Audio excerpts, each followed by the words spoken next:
Welcome to the Press Box. I'm Steve Mims with the Register Guard, along with columnist Austin Meek.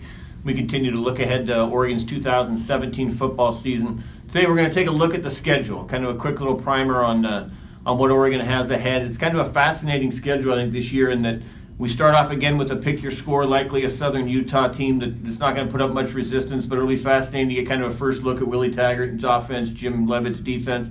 But then I think it gets really interesting. You know, when you have Nebraska at home and at Wyoming in the past, it's kind of felt like Oregon's had a marquee non-conference game that you wondered about, and then the other one would be kind of a group of five. I think both these are kind of maybe bellwethers for this season. I mean, Nebraska comes here. It's not a great Nebraska team. It's a team Oregon probably thinks they can beat. And then you go to Wyoming, place smaller than Oregon's played in a long time. They got a quarterback being talked about as a potential number one pick overall. I think those two games in particular, the non-conference, Oregon can go in 3-0, feel really good about themselves. 2-1 with some questions, and even 1-2, I think, is in play. I mean, they could lose at home Nebraska and at Wyoming. Yeah, I could see all three of those scenarios happening. I think the Wyoming game is the one that would really scare me from Oregon's perspective. I think Oregon's going to be up for that game. They're going to remember what happened last year in Lincoln. It's Mike Riley. It's the big red N on the helmet. Autzen Stadium's going to be packed. I don't see Oregon coming out flat in that game. But to have to go to Wyoming the next week, I mean, it's a place that nobody from Oregon has ever been before. It's, you know, the fans there are going to be out for blood. They don't get a team like Oregon in that stadium very often. And that's a good Wyoming team. Craig Bohl, the coach, has a long track record. They were in a bowl last year. You mentioned their quarterback, who's potentially a high draft pick.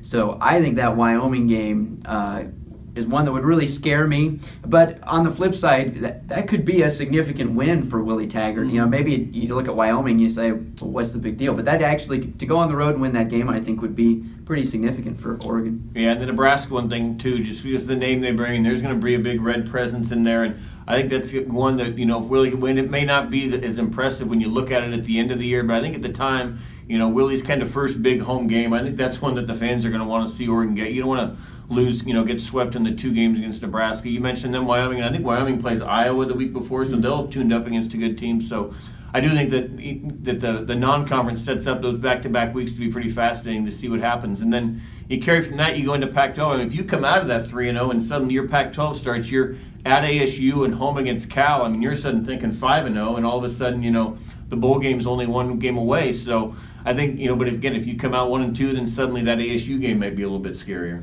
Yeah, I think the stretch that's going to define the season is at Stanford, at UCLA, Utah at home, at Washington. That's a meat grinder there. Yeah. So if you can be 5-1 going into that stretch, then bowl game is within reach. You've got a lot to play for. You're obviously right there in the mix in the division. So, you know, that would be the ideal situation is, you know, make some hay early in the schedule when it is favorable. You got Cal at home, you got Washington State at home.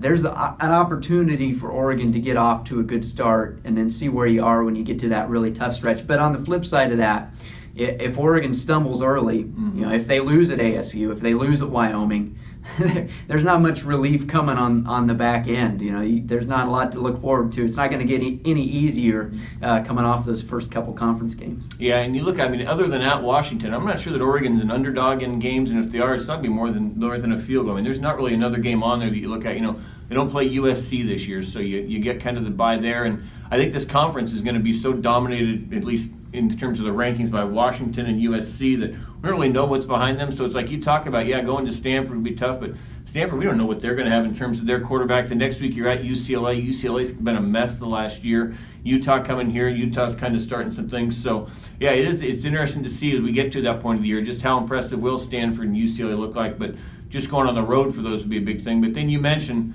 at the end you've got back-to-back at home. You got Arizona and Oregon State at home. So if you're at 5 wins by then, you feel pretty good about getting your chance into a bowl game. And if somehow, you're 7-3 coming in there, suddenly you feel like 9 is right there and within reach of Oregon. Yeah, Arizona, I think, is probably they had a tough year last year. Arizona and Cal are probably the two teams that are the consensus teams at the bottom of the Pac-12. So getting them at home, you'd feel pretty good about that. And then Oregon State, I think this is going to be as fascinating a civil war as any I've seen, certainly in the time that I've been here. Oregon State's got to be feeling pretty good coming off of last year. They feel like they've got the upper hand now in this series. I don't know if all the preseason polls are going to bear that out. I wouldn't be surprised if Oregon still picked ahead of Oregon State in a lot of those. But if I'm Gary Anderson, I'm saying, hey, we beat them last year.